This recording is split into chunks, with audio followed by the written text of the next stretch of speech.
Chapter 2. Whispers in the Paneling. It was shortly after luncheon that Poirot began to make his customary inquiries. He had a way of drifting through a household seemingly idle, yet absorbing every detail with those keen gray eyes of his. I followed behind like an obedient retriever, occasionally throwing in a remark or a question which Pooh would sometimes praise and, more often, ignore entirely. We started with Lady Frances herself. She led us to the library, a long, dim room, heavy with the scent of beeswax and centuries-old vellum. The windows were shuttered against the wind. The fire sputtered as if unwilling to give up its warmth, but Poirot's attention was immediately drawn to the desk, specifically to the blot which showed the mirror image of recent writing. "There are things in this house that do not sleep," Lady Frances said, settling into a high-backed chair. Her hands gripped the armrests tightly. "Sometimes I hear footsteps in the hall at night, soft, like someone walking barefoot, and things move. A candlestick left on the table ends up on the floor, but it isn't ghosts I fear." "Muro no puro," replied, twirling one of his immaculate mustaches while discreetly examining the blotter. "Then what, pray tell?" "Memory," she said, her voice barely audible, "and blot with that." I said that. She handed him a small bundle tied in black ribbon, and scented faintly of lavender inside was a sheath of yellowed papers, fragments of a diary. But Poirot noticed something else. The ribbon was new, recently purchased. Though the papers were ancient, this belonged to Dr. Aleister Forbes, her physician. Lady Frances explained. It was found tucked away among his personal effects, discovered years later by a distant relative. Most of it is mundane medical notes, but the final entries, they chill the blood. Poirot laid the papers on the desk, and we read together. But first, he held up one page to the light. "Interesting. This page has been carefully steamed and reattached. Someone has read this very recently and with great care not to damage it. Excerpts from the private journal of Dr. Aleister Forbes. 1751.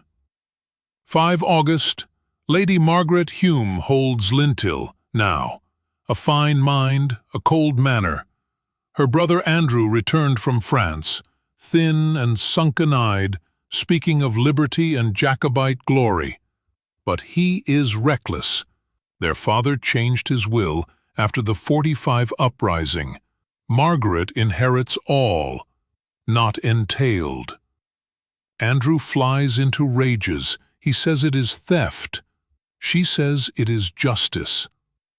I fear where this quarrel may lead. Margaret has taken to carrying a small silver key on a chain about her neck. She says it opens what must never be closed. 8 August. Margaret calls me in secret. She has drawn up a new will naming her ward, Miss Eliza Grant of Leith, as heir. She says Andrew will destroy Linthill for spite. I warn her. Do not delay filing it. She says she waits for courage.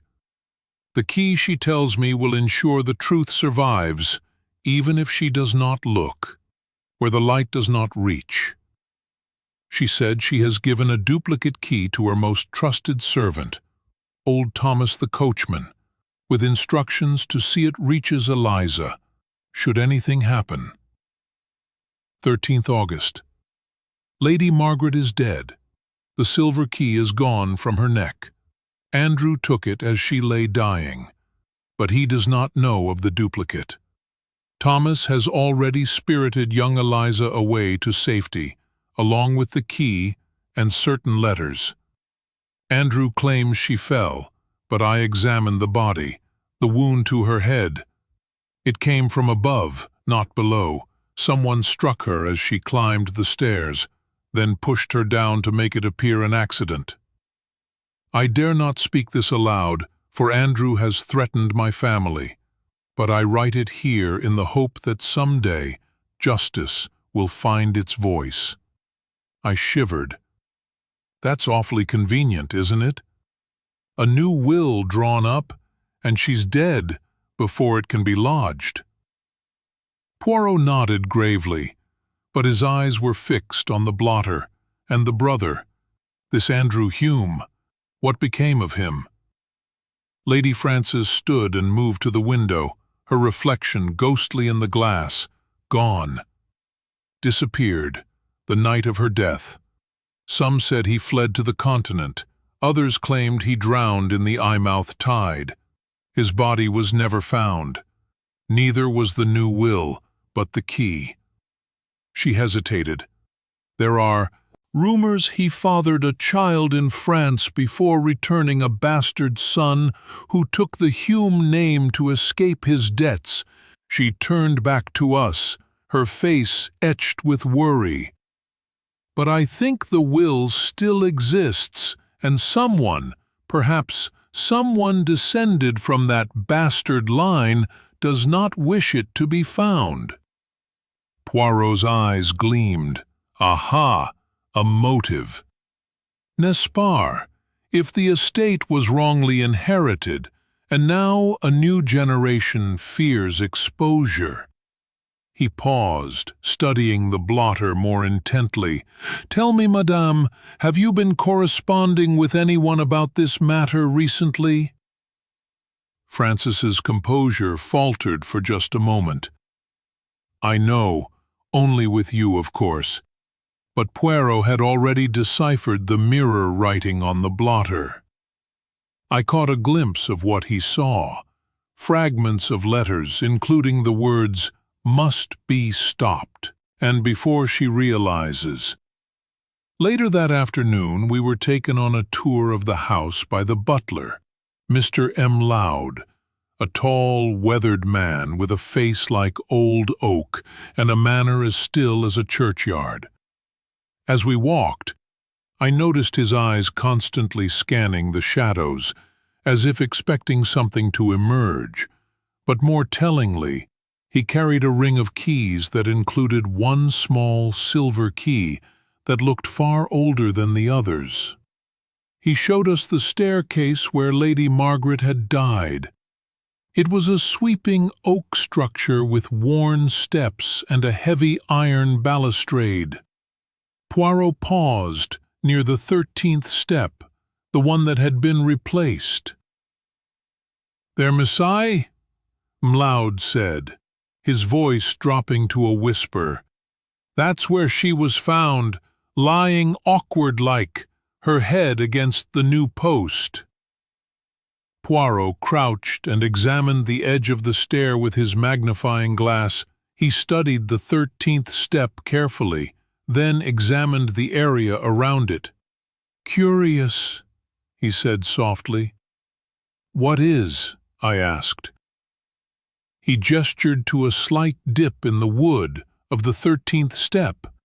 A groove here, almost as if something heavy had scraped or fallen. Not a foot, but a sharp edge, like a cane or a weapon. Then he examined the area near the step. The butler cleared his throat nervously. "She was supposed to have fallen, slipped. That's what the family said." "And yet," Poirot murmured, "she spoke before she died." "He did this to me. The 13th step remembers. She did not say how, she did not say why, but she knew, and she left instructions." He looked up at Loud. "Tell me, have you ever seen a small silver key, one that might unlock secrets?" Loud's hand instinctively moved to his key ring, then stopped. "No, Messire, no such key exists here." But Poirot had already noticed the gesture.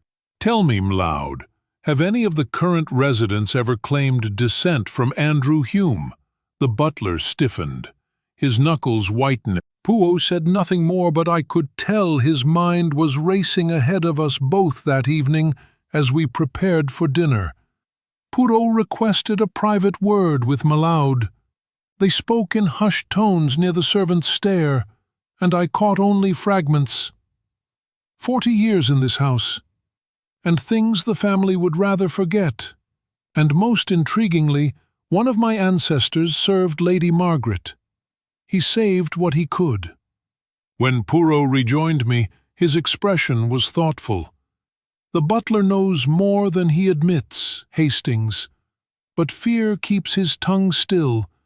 However, he has confirmed something most interesting. There was indeed a duplicate silver key, and someone in this house may know precisely where it is. That night, as we returned to our rooms, the wind howled against the stone walls. Somewhere in the house, I thought I heard the creak of a door opening slowly and the faint sound of footsteps on the stairs. Pausing near the 13th step, Pooh stood at the window, silhouetted in the pale light of the moon. "She was clever, Hastings," he said quietly. "Who, Margaret?" She knew she was in danger. She hid her papers. She tried to change her will. She may even have left us a trail to follow. The butler is not telling all he knows, and Lady Frances, she has not told us everything either. That correspondence on her blot.